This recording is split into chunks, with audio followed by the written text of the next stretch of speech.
आंकड़ा आपको शहजाद जी दिखाकर पहला सवाल मैं पूछना चाहती हूं, और यह आंकड़ा है भारत में मांसाहारी कितने हैं, शाकाहारी कितने हैं। और इसी कड़ी में हम आपको दिखाते हैं कि जो शाकाहारी हैं वो लगभग, यह हम आपको आंकड़ा दिखा रहे हैं 63.8%, जबकि दिल्ली में 63.2% लोग मांसाहारी हैं। यह हम आपको आंकड़ा सिर्फ दिल्ली का दिखा रहे हैं, जिससे आप समझ गए होंगे कि यह पूरा मामला क्या है। नवरात्रि और रमजान पर मीट बैन को लेकर यह विवाद इस वक्त चल रहा है।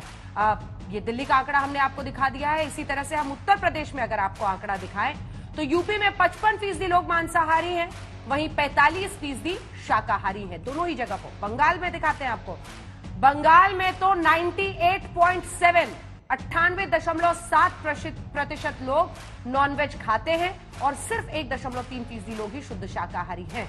ऐसे में आपका यह फैसला कहां तक सही? ये सवाल है कि अब मेरे प्लेट में क्या होगा, ये भी बीजेपी डिसाइड करेगी। देखिए अंजना जी, मुझे लगता है कि मांसाहारी खाना प्रतिबंध लगे, इस पर ये आज चर्चा नहीं है। आज चर्चा ये है कि हिपोक्रेसी पर प्रतिबंध लगना चाहिए।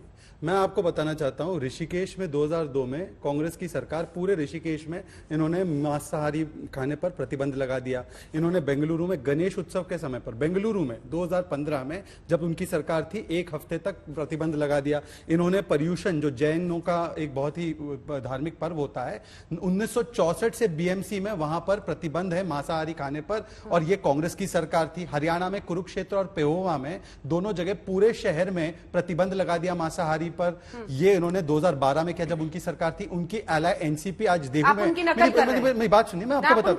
नहीं, मैं आपको बताता हूं हम क्या कर रहे हैं। देहू में जो पुणे के पास पड़ता है, टेंपल टाउन कहते हैं, उधर भी प्रतिबंध लगा दिया। और शिवसेना, यहां पर प्रियंका जी अभी बड़े बड़े बातें कह रही थी कि सांप्रदायिक है, ये एजेंडा है बांटने का, उनकी तो पार्टी ने इसका समर्थन भी किया है और 2017 में गुरुग्राम में इन्होंने प्रतिबंध लगाने की मांग की। तो मैं सिर्फ इतना कह रहा हूं कि अगर हम करें तो सेकुलरिज्म भी खतरे में आ जाता है, हम सांप्रदायिक हो जाते हैं, और कांग्रेस करे तो वो चमत्कार, हम करे तो गुनेगार। तब ये सारी बातें जो थी वो कहां से? दूसरी बात एक मैं विचारधारा के लेवल पे बात करना चाहता हूं। हमें कहा जाता है हर रोज कि सेकुलरिज्म के नाम पर अगर कोई मस्जिद में नहीं, सड़कों पर नमाज अदा करना चाहता है, अरे सेकुलरिज्म है, थोड़ा एडजस्ट कर लो। नमाज रूम एयरपोर्ट से लेकर झारखंड की विधानसभा में सरकारी खर्च पे बनना चाहिए। परंतु अगर बहुसंख्यक समाज के 9 दिन का पर्व है और कोई नहीं कह रहा मत खाओ, सुप्रिया जी खाना चाहती है, दिल खोलकर मांस खाए, हमें कोई आपत्ति नहीं है। परंतु अगर हम ये कहते हैं कि उनकी धार्मिक भावनाओं की कदर करते हो, क्योंकि आप जनेऊ कोट के ऊपर पहनने वाले हिंदू, इतने बड़े हिंदू हैं, आपने खुद ने किया ये पहले, तो अगर हम कहें कि थोड़ा सा उनकी सम्मान कर लो भावनाओं का, तो हम सांप्रदायिक है। ये किस प्रकार का दोहरा? अगर ये मीट बैन लगाए तो सांप्रदायिक, आप कराए तो सेक्युलर, ये कैसे चलेगा सुप्रिया जी? नहीं, सबसे पहले तो मैं आपके शो पर भी बोल दूं, इसको अगर व्यक्तिगत बदतमीजी ना करी जाए तो अच्छा रहेगा।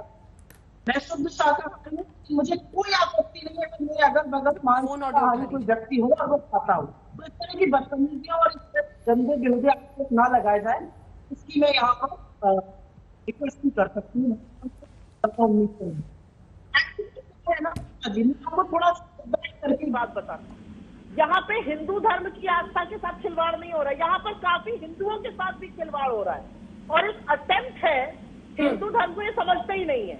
हिंदू धर्म में वैष्णव है, शैवाइट है, शक्ति की पूजा करने वाले हैं। हिंदू धर्म में आज भी कामाख्या देवी में बलि चढ़ रही है। आज के दिन जब हम बात कर रहे हैं बकरे की, मुर्गे की, तमिलनाडु में चढ़ती है, आंध्र प्रदेश में चढ़ती है। हमारे गृह जनपद, मैं आज महाराजगंज में हूँ, बगल में हम लोग गोरखपुर और बांसगांव है, जहां पर आज भी दशहरे पर वो बढ़िया चढ़ती है। ये देवी जी के फेस्टिवल्स है। हिंदुस्तान में बहुत जगह देवी जी के फेस्टिवल्स में मीट खाया भी जाता है और ये हिंदू खाते हैं। तो सबसे पहली दिक्कत क्या है कि 20-30% इसमें वैष्णव सेक्ट होगा, वो पूरे देश के हिंदुओं को एक कलर में पेंट करने की जो कोशिश है वो बिल्कुल गलत है, पहली चीज।